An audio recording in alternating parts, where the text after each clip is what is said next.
Hello there, welcome to the Saroy channel, wherever you are in the world, and so much love to everybody that is listening to this. And we're on part 4 of our story tonight, and what an exciting story it is. And isn't it so wonderful, after a mother's desperate grief and losing her daughter in a tragic accident where she drowned in the swimming pool, she's now able to adopt a child that reminds her so much of the child she lost. But again, this child is uniquely different, but very, very special. And so she's got something back in her life that brings her a reason to go on, because she really was at a place of great despair, which any mother or any parent can understand when they lose a beloved child. So Jackie now has a purpose to her life. But one day she did see a Bigfoot in the woods. And she was sure of this, but it happens so fleetingly, because often these encounters are very fleeting, and one of the first reactions that people are likely to have is, did that actually happen, or didn't it? But Jackie has a brother called Wayne, who is very, very interested in the subject of Bigfoot. He's travelled all around the world, trying to find out all about Bigfoot, trying to perhaps have a special encounter, and unfortunately that has never happened for him. So Jackie is going to tell him about her absurd encounter, and let's see where this story is about to lead. But before we go on any further, don't forget to subscribe to the channel, click the notification bell and the thumbs up, and let's get started with part 4 of our story tonight. One day Wayne, who was Jackie's younger brother, came to stay with the Petersons for a week. Wayne adored little Amelia. She kept calling him Uncle Wally, as she couldn't pronounce his full name properly, but Wayne seemed to enjoy being called Wally. Little Amelia would sit on his lap, and he'd read to her, for he refused his niece nothing. Jackie had always been close to her brother Wayne, and then one evening over drinks in the lounge, she told her brother about the paradoxical encounter she had had in the woods. She told this to him in strict confidence, for she knew if she was to tell Bernie of the strange paradoxical event, he would insist that she'd seen a shadow, or something else equally as vague. For Bernie clearly thought the idea of cryptid creatures living in America was ludicrous, just like her father had done. Jackie knew Wayne would listen, and maybe make sense out of Jackie's rather bizarre encounter, so she decided to confide in her brother, while Bernie was conveniently out on the patio, with little Amelia, tossing hamburgers over the grill, and the smell of the sizzling, delicious meat wafted into the living room. "You see, we're making hamburger patties for dinner tonight, and sausages, Amelia. You like sausages, don't you? Do you want to turn them for Daddy?" Jackie smiled as she heard Amelia saying, "Yes, I want to turn the sausages. I like sausages. I'm very hungry, Daddy." "We're going to eat them very soon, Amelia, but we need to make sure they're cooked through first. They just need a little bit longer on the grill," Jackie heard Bernie telling Amelia. "But you can watch over them for me. Make sure that nobody takes them away from the grill. You wouldn't want to go hungry, would you?" At this, Amelia started to chuckle. Jackie immediately turned her attention to her brother Wayne. "I've got something to tell you, Wayne. I'm going to tell you while Bernie's not around. I really don't want him to be listening in on our conversation, because I know if he did, he'd probably laugh at me." "You do surprise me. You mean you've got a secret that you're keeping from Bernie?" said Wayne, his hazel brown eyes lighting up mischievously, as he rather reflectively stroked his moustache. "Who's a naughty girl, then? What are you hiding from the husband? I'm intrigued. I had no idea you two kept secrets from each other." Jackie shrugged her shoulders nonchalantly. "It's not like that, Wayne. I don't have secrets from Bernie. But if I told him about what I'm going to tell you now, that's the problem. He'd laugh at me, never take me seriously for a second. He would dismiss it out of hand. But I know you wouldn't, and that's why I'm telling you, because I need to offload in some way, and you're the perfect person to tell this to." "Now you've got my attention, sister. I'm trying to think what this could possibly be. I'm drawing the short straw here, I'm afraid. A secret that you're keeping from Bernie, that you want to share with me. For the life of me, I can't think what it could be." Jackie took a swig of her glass of wine, as if she suddenly needed the alcohol. This was the first time she'd drunk in a long time. But she was sticking to white wine, because red wine gave her terrible migraines. And somehow the glass of wine gave her some boldness. Boldness that she needed to tell her brother what she'd been longing to share with someone for a very long time. "Remember when we were children? You were obsessed with Bigfoot, and I used to tease you relentlessly about it and tell you were being fanciful, because those cryptid creatures only existed in legends. I remember you always used to watch everything on television referring to the cryptid creature. You'd listen to people's bizarre encounters and believe them all. And even Dad would make fun of you." "I remember very well," said Wayne. "You all gave me such a hard time apart from Mother." "I know. Dad was very cruel to you, I thought. He really did ridicule you about the subject. Thought it was absolutely ridiculous. But then again, Dad has always been a very scientific man, has he not? In other words, he has to see something to believe it. And I guess I've always been wired much the same way. But Mum was very different, wasn't she? She was much more open-minded about things like you are." "That's true. Mum, I'm very glad to say, stood up for me. She was the one that gave you both a hard time. She'd tell you to leave me the hell alone. She said that you needed to respect my opinion on Bigfoot, whether you thought it was foolish or not. She'd also say there was no reason that creatures like Bigfoot couldn't exist in North America, and that you and Dad were the ones that were more ignorant, because your minds were closed off to such possibilities." "Well, it turns out Mum was right to stand up for you, Wayne. When I look back at my behaviour towards you, and the way I ridiculed you, I must admit I feel very ashamed. I thought I knew so much back then. I thought I had life all figured out. But little did I realise I was the naive one, not you. I remember you were so passionate about Bigfoot, weren't you? You even had a big poster of Bigfoot on your wall. I do remember that. And then, of course, you travelled all over the world in search for the creature. Dad thought you were stark raving mad, but Mum encouraged you every bit of the way, because Mum was always like that." "Where is this going, Sis? You're practically saying you feel bad for ridiculing me about my fascination for Bigfoot. I never thought I'd hear you say something like this in an entire month of Sundays. You do surprise me. You and Dad, you've always been scientific in your approach to life, and I did respect that, you know. If you don't see it, then it can't exist. But you could say that about many things, you know. Think about it, Sis. If people had never seen a fish eagle, or never seen a polar bear, but they've seen them on documentaries, they believe in their existence because of those documentaries. But elusive creatures like Bigfoot are rarely ever recorded, so the existence of them seems to be unlikely. So that's why people are so quick to assume they don't exist. In my humble opinion, some species thrive because of the very fact that they remain elusive. And Bigfoot is one of those creatures. I just think, well, I need to apologise to you, that's all, Wayne," said Jackie rather gingerly. "Go on, spit it out, Jackie," said Wayne, carefully putting down his glass of wine. He stared at his sister through wide eyes. "You're not going to tell me you've seen a Bigfoot, are you, Jackie? Is that where this is going?" "Well, that's just it, Wayne. I don't really know." "What do you mean you don't know?" asked Wayne, rubbing away the sweat that had gathered on his forehead with the back of his very large palm. "Well, you know I was in a dark place after losing Lily. It was a struggle getting up in the morning until I went and visited that psychic medium. Don't you remember?" "Yes, of course I remember," said Wayne. "Well, that session with the psychic medium was transformative for me.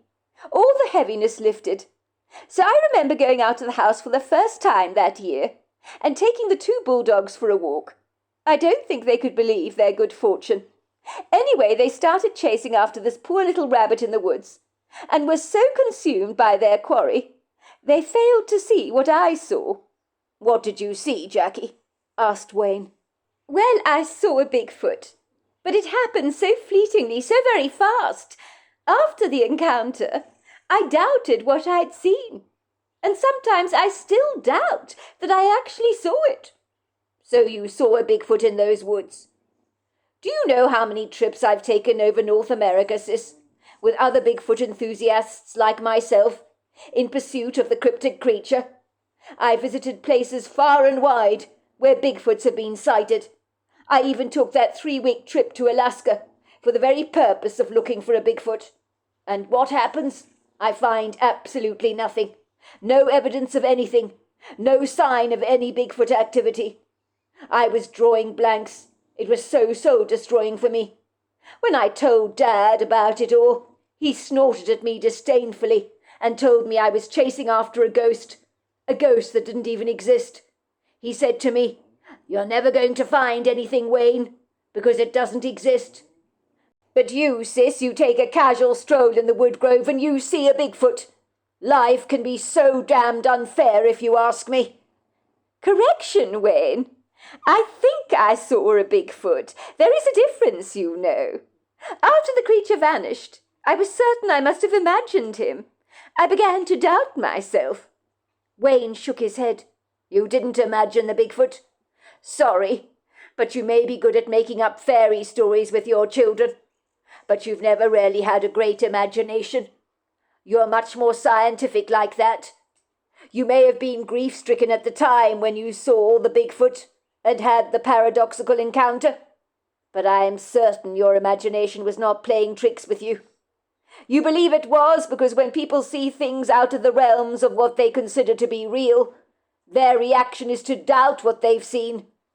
What did it look like, the Bigfoot, I mean? Well, I saw it so fleetingly, didn't I? It was here one moment and gone the next. But it had a distinctive human face.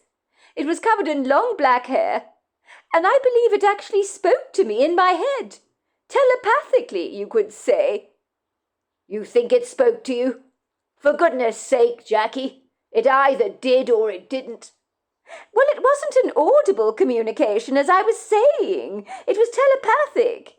It was like he was saying in my head, all will be well, as if he sensed the struggle I had been through in losing my Lily.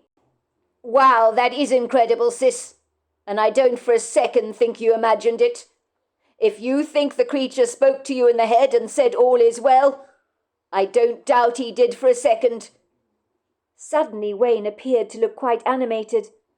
So Jackie realized even after all these years, her brother's passion for the cryptic creature had not ceased.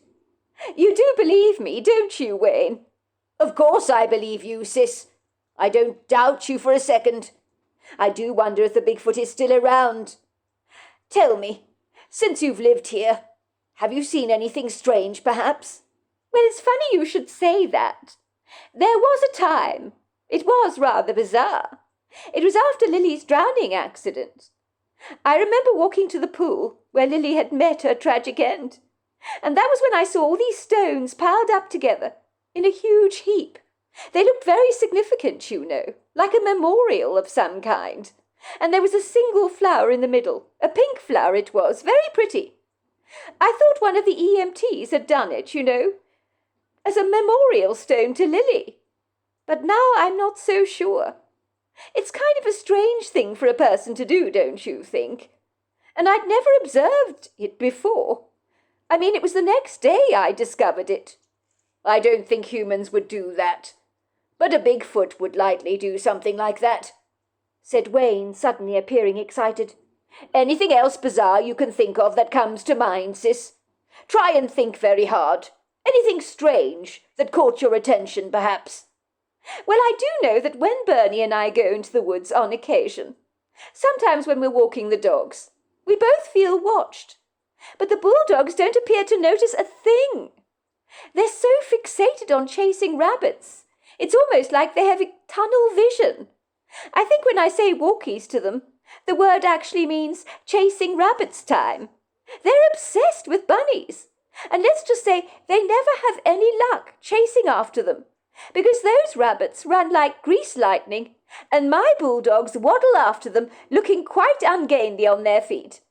I have to say it's terribly funny to watch. But yes, certainly when I go for walks with Bernie, I do feel as if something is watching me. And once again, I tell myself I'm imagining it. I'm sure you're not imagining it, sis, said Wayne. Then there was something else, as it happens. There was, asked Wayne, his eyes focused on Jackie intently. Well, you know when Lily was alive, she was fixated by the woods. She was always waving at something, and when I asked her who she was waving at, she would say it was a bear. I didn't think much of it at the time, because we do get bears here, you know, from time to time. But I wonder if it might possibly have been the Bigfoot she was seeing, the same one that laid the memorial for her outside the swimming pool. I do know that soon after we adopted Amelia, she also began waving at something very enthusiastically in the woods, when we were out of doors together. I asked her what she was waving at, and she said she was waving at the bear man. So 2 children have talked about waving at something in the woods.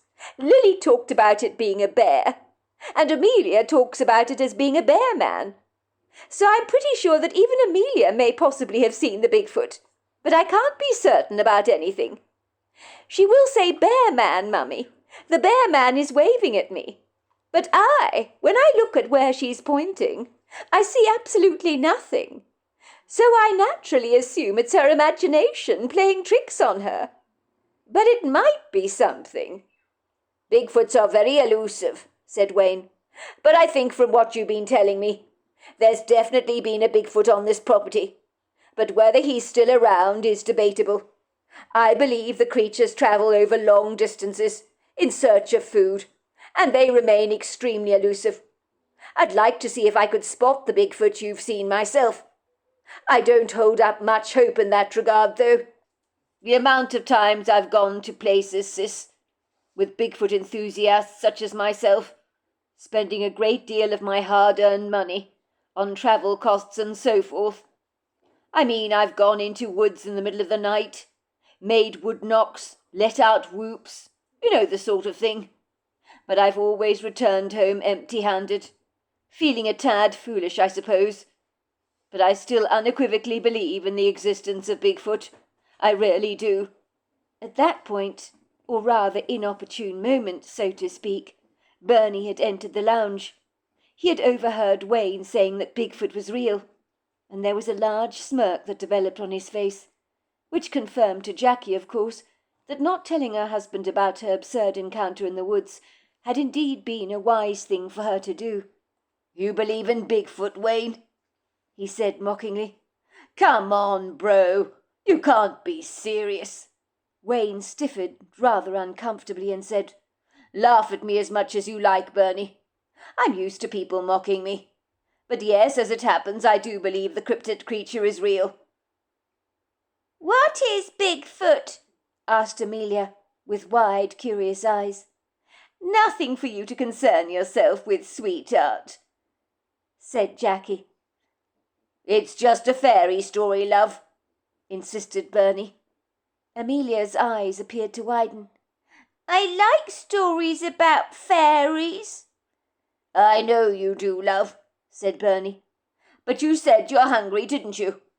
I was just about to tell your mother that dinner is served. The hamburgers are ready." Jackie was very glad that evening that the subject of Bigfoot was no longer discussed, as the family's burgeoning appetites had allowed the subject to slip away very conveniently.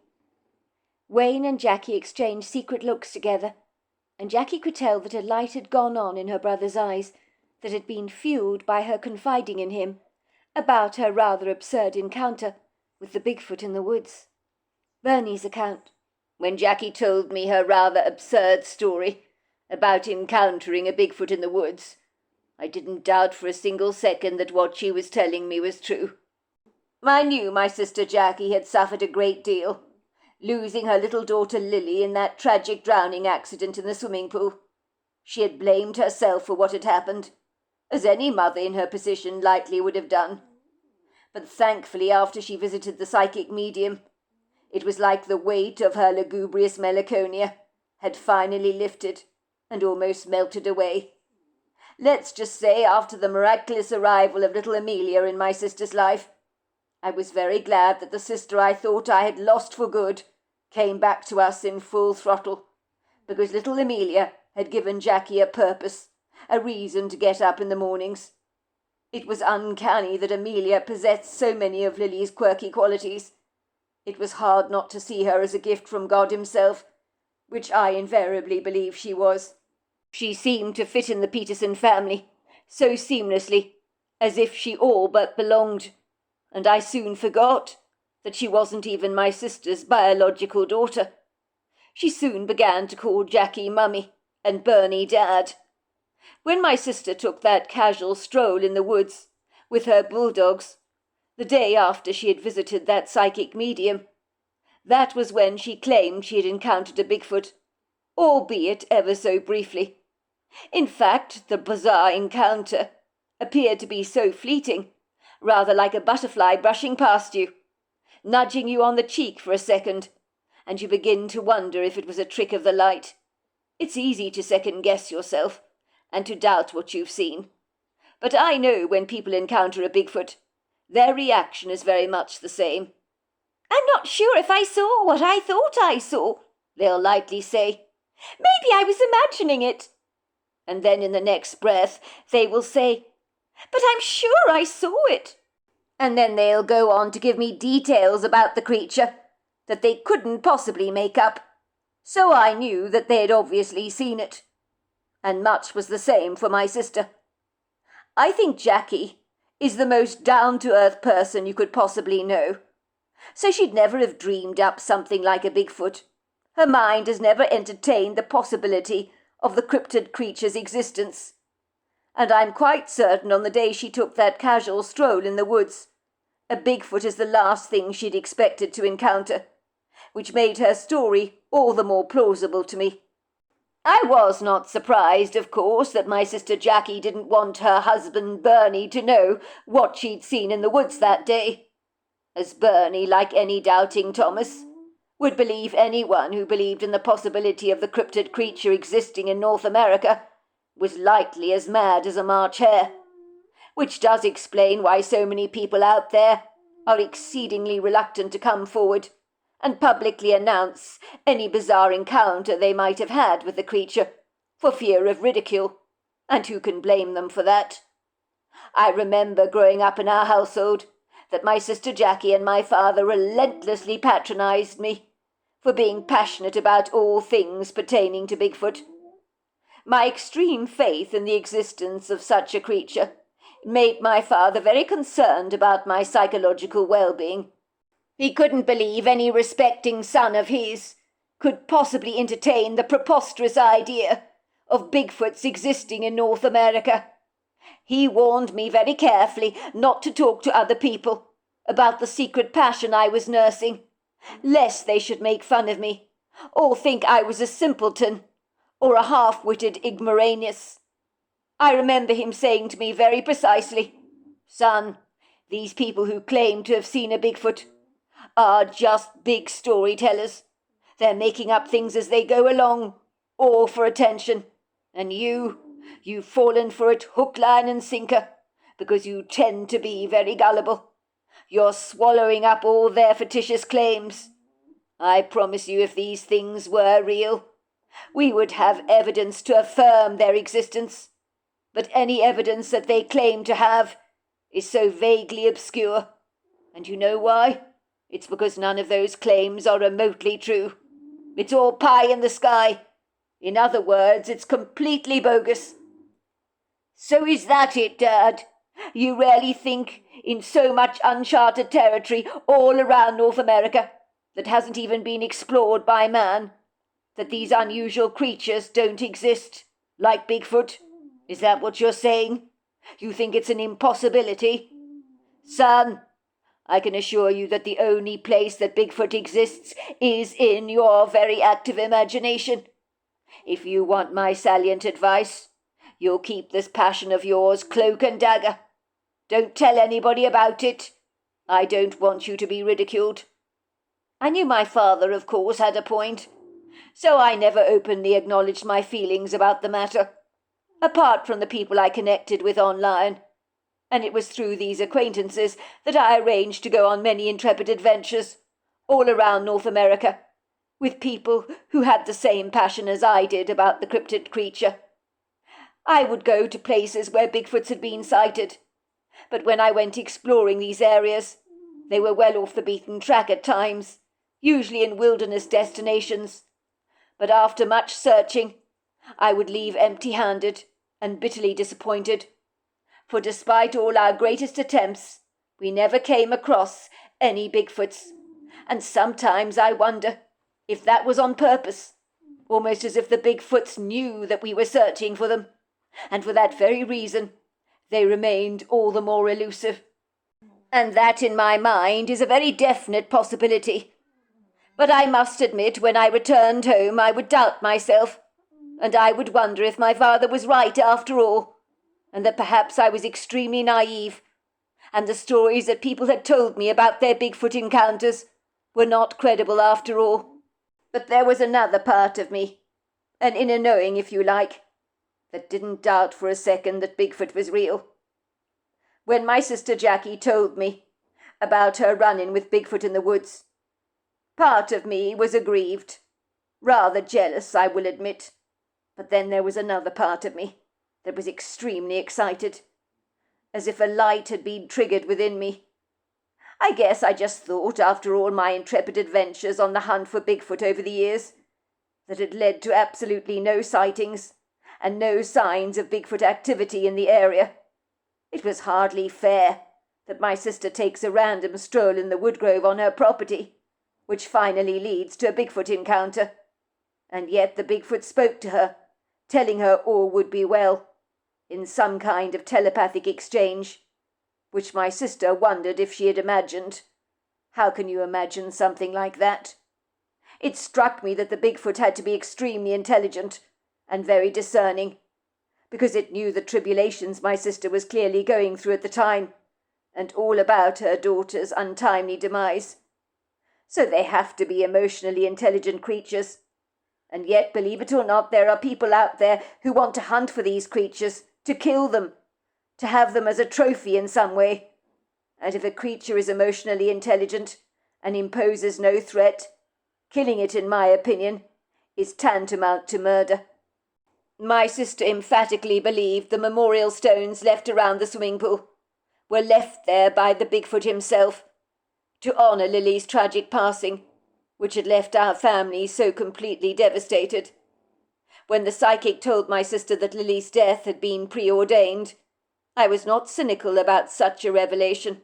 I've always believed that we are here on this earth to grow spiritually. And let's just say, without experiencing pain and loss, we would fail to become more empathetic as people. It is through suffering, grief, and pain we experience humility, compassion, and everything else besides. I've known people who've gone through life without experiencing any hiccups along the way, and those are the people that appear to be spiritually shallow and devoid of any real depth. Some people like that end up occupying our prisons. For them, pulling the trigger and taking someone's life is no big deal, simply because they do not understand human compassion and what it means to care for someone. It would make sense to me for a little girl to come to this earth for 3 years, so that her parents might grow from the horror of losing her.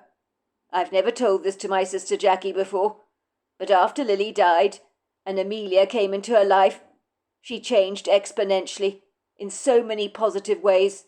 She has become more of a compassionate person these days. I think the pain she has been through has helped her to blossom as a person. Not that she would admit to that, of course. It's rather like ruthlessly cutting roses back in the autumn, so that when the spring comes, the roses come back in full bloom, and it really has been like that for my sister. I was naturally very enchanted by my sister's story, which I didn't doubt for a second. For a start, Jackie has always been sceptical about the existence of Bigfoot, and she's never been inclined to make up stories, apart from fairy tales. So I believe she saw what she thinks she saw. I decided on this visit, while I stayed at Jackie's beautiful avant-garde property in the Georgian countryside, that boasted every modern convenience known to man, that I was going to make the most of my week's stay here, in search for the Bigfoot that my sister had seen. If, of course, she had seen one. Maybe there were others in the area, and possibly even in her woodgrove. I mean, maybe they get attached to certain places, and the woodgrove on my sister's property would be a very good place for a Bigfoot to live. There are streams running through the woods there containing water and fish, plenty of berries in summer, and then, of course, there is an abundance of indigenous wildlife that can easily be hunted. In truth, I found that my enthusiasm for the cryptid creature was galvanized, as if the passion from my youth had been reinvigorated. It had been a long time since I had thought about Bigfoots. My life had moved on, and other interests along the way had stolen my attention. Unlike my sister, I wasn't married yet, and I had a rather humdrum job in Portland, working for a security firm. And let's just say, if I had talked about Bigfoot among many of those colleagues of mine, I'm quite sure such conversations would not have gone down favourably. Not that I'm saying everybody was a cynic. I couldn't help but feel that now that I was staying at Jackie's house, this was the quintessential opportunity for me to take the bull by the horns and go and search for this Bigfoot that she had encountered. I knew I couldn't get my hopes up. As often they have been brutally dashed. However, this time, instead of going off to search for Bigfoot with a few other passionate Bigfoot enthusiasts at my side, I would be making this journey all alone. And maybe, I thought, it possibly could increase my chances of an encounter. I had informed Jackie when her husband Bernie was out of earshot that I would be going for a walk very early in the morning in the woods. She had told me not to get my hopes up. "I told you, I'm not sure if I saw a Bigfoot," she kept saying to me. "It happened so quickly, Bernie." "Don't worry, sis," I assured her. "I've been disappointed so many times. I am prepared to be disappointed again." I had asked Amelia about the bear man she sometimes saw in the woods, but I didn't get much out of her. She told me he was very nice, and that was about it. I had set my alarm clock for 4:30 the following morning, so when my clock sounded its alarm, I jolted out of my sleep. I had gone to bed in all my clothes, so I could get out of the house as quickly as possible, with minimum fuss. I knew that Jackie had an alarm system in our house that had recently been installed, shortly after Amelia had been adopted. You see, when someone has lost a child, they become hyper-vigilant, you could say, because they are terrified of losing another child. My sister had made sure that her swimming pool was out of bounds, so that never again could a child of hers die on the property. Let's just say my sister never kept her eyes off her newly adopted child. Luckily, Jackie had shown me how to switch off the alarm system when I exited the property, for the last thing I wanted to do was to wake Bernie up and be subjected to all his questions as to why the hell I was getting up at such a godless time in the morning. The last thing I wanted to do was to explain myself to a very cynical man. Some secrets, in my opinion, are best not shared.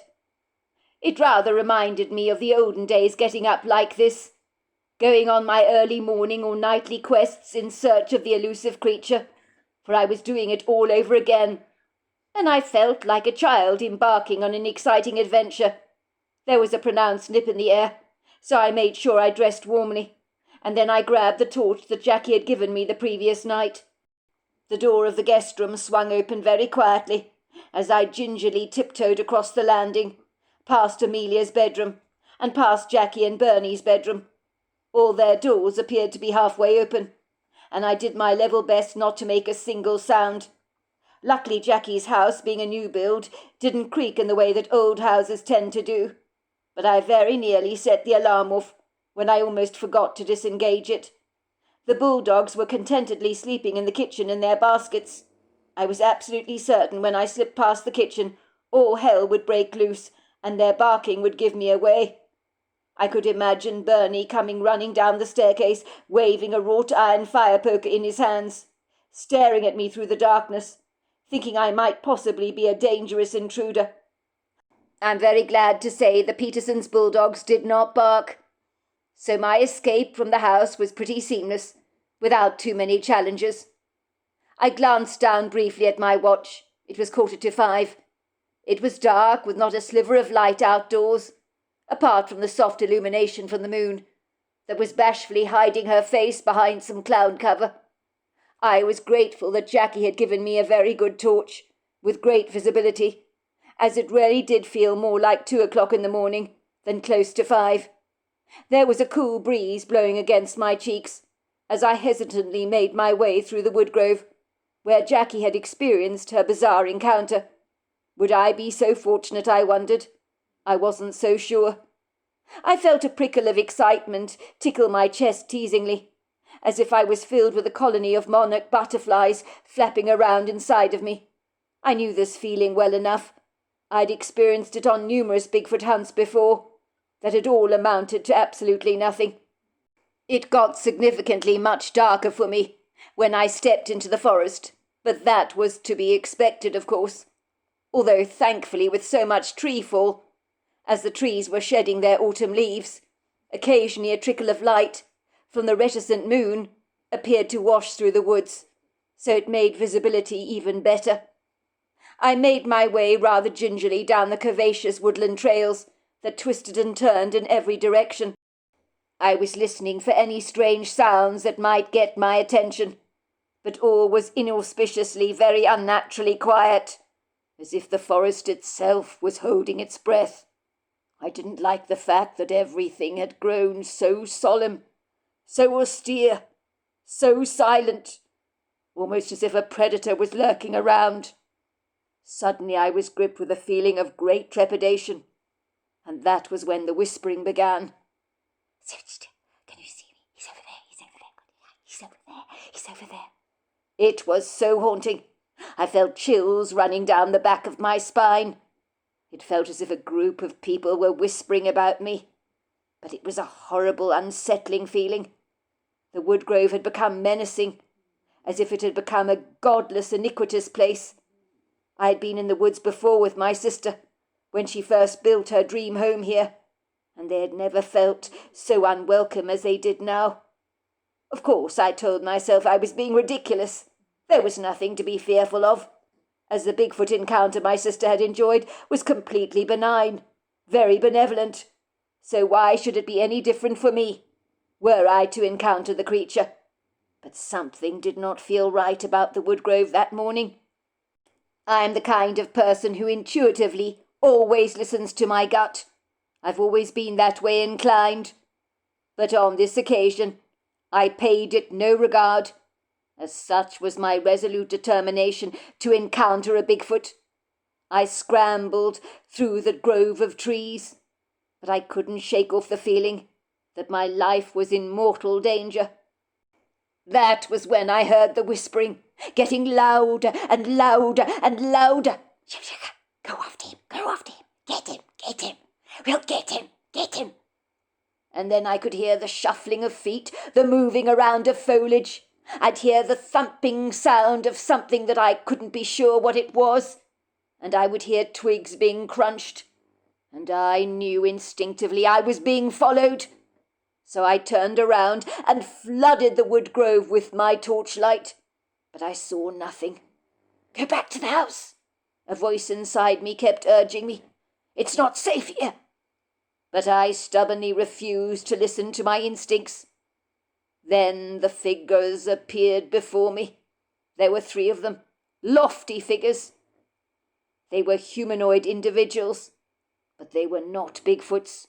What the hell were they, I wondered? I remember standing still as a statue, staring at these things in such bewilderment.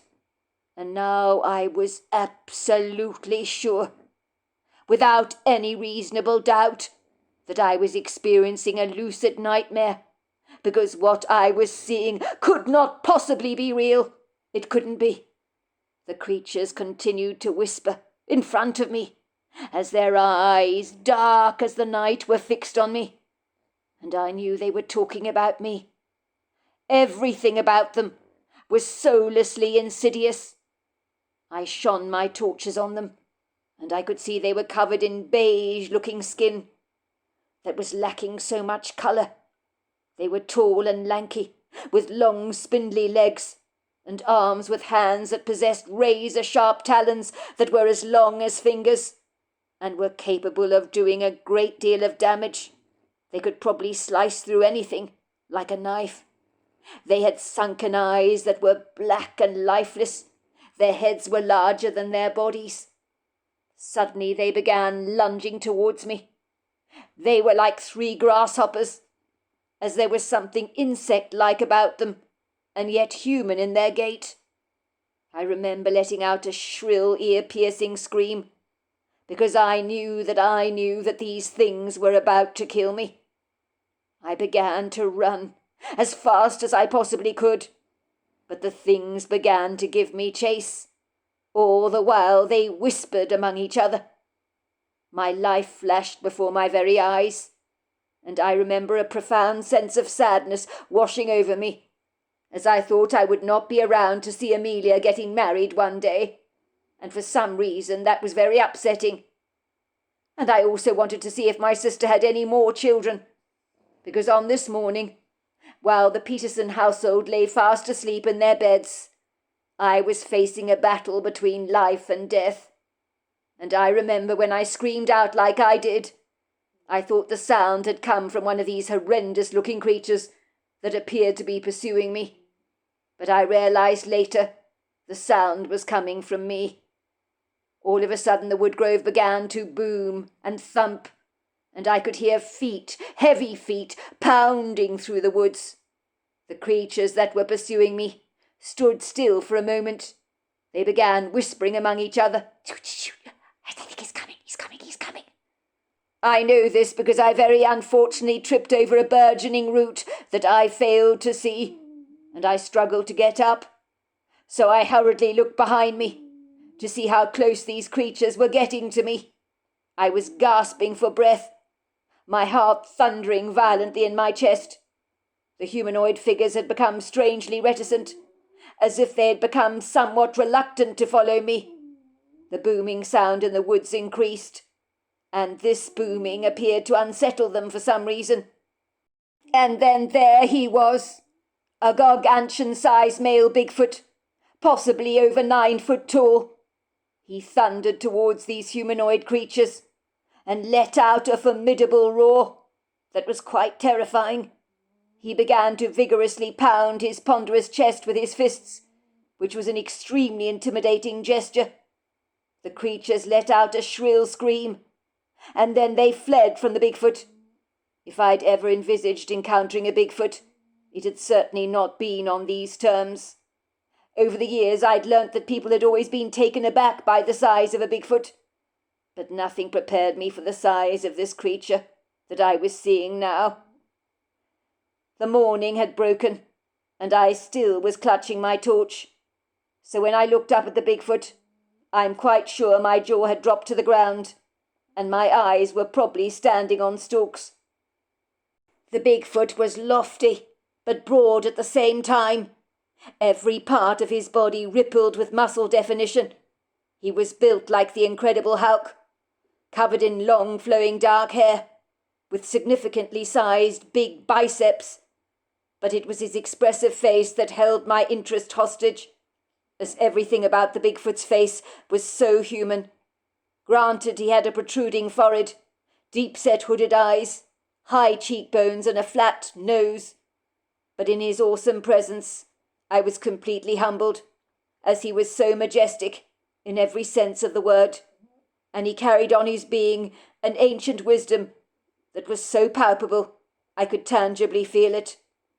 I knew in that quintessential moment that had the Bigfoot not scared those humanoid figures away, I would probably have become like one of those missing 411 cases you hear about. I don't doubt that for a second. For a moment me and the Bigfoot were locked in a gaze, and then he spoke to me in a strange language, and I heard the words in my head. Hankila sikwa, ha minatila, konsansika. You shouldn't come into the woods when the light recedes. That's when those fleshy things are around, and it's not safe for anyone. You can come in here when the light is out, because they don't hang around in the daylight hours. But at night, it's not safe. You saved my life, I said. The Bigfoot didn't say anything in response, but just nodded in agreement, and he guided me very carefully through the wood grove, and his presence made me feel incredibly safe. I had heard somewhere that Bigfoot stink, but let me assure you, in my experience that was not true. This majestic creature smelt of the woodland forest itself. Once we got to the edge of the forest, the Bigfoot said to me, "I know you've wanted to see one of my kind for a very long time, and we've never obliged that request until now, because I had to come to your rescue. Just so you know, the lady of the house was very sad when her daughter went away, but her daughter had to go away. She was never meant to stay, but this new one will be here with her, and will not go away, and I always keep watch over her. Tell the lady of the house that, and tell her not to live in fear." And with that, he glided away. When I got back to the house, I managed to wake Jackie up. She was very sleepy, and reluctantly climbed out of bed. Luckily, I succeeded in not waking Bernie up. Her hair was flat on one side, and her eyes looked a little sleepy, but I didn't care about waking her up so early. Some things could not wait. I had to tell Jackie what had happened to me. I could see she had become quite curious, as she quickly grabbed her dressing gown that was hanging on the hook at the back of the door. She eagerly slipped her feet into her slippers and said to me, "Come, let's go and make some coffee, and you can tell me all about it." I watched my sister bustling around in the kitchen, preparing coffee for us. It was exactly what I needed. I was sitting on one of those high chairs against the granite counter, and my sister slipped in one opposite me. "So I take it you were in the woodgrove this morning. Did you see the Bigfoot? Judging by your demeanour, I rather suspect you did, although you do seem a little bit on edge, as if something is upsetting you a little, perhaps." "I saw more than just a Bigfoot. That's why I'm so flustered like this." "What the hell did you see, Bernie?" my sister asked me, her eyes beginning to widen. I proceeded to tell Jackie at great length about the strange flesh-coloured humanoid creatures that I had encountered that had chased me through the woods. "I thought they were going to kill me," I told her. My sister was genuinely shocked by what had happened to me in the woodgrove that morning, but she believed me, and believed that my story was true. Later, from much research we did together, we discovered that many Navy SEALs had had such encounters, and some of them had been killed by these creatures. Only their families had been informed that they were killed in a tragic accident. So there are definitely people out there that know about these creatures, but few appear to be willing to talk about them. But as to what they are, your guess is as good as mine. "Should I be worried about the woodgrove on my property?" my sister asked me, looking unduly alarmed. "The Bigfoot said that you shouldn't go into the woodgrove when it's dark," I told her. "He said during the day it's safe. I got the impression these things don't like the light very much." "What the hell are they?" my sister asked me. "I've no idea." I went on to tell her how the Bigfoot had saved my life, and how he had told me that Lily was never meant to be on this earth for very long, which was what the psychic medium had told her, and I think that brought her a great measure of peace.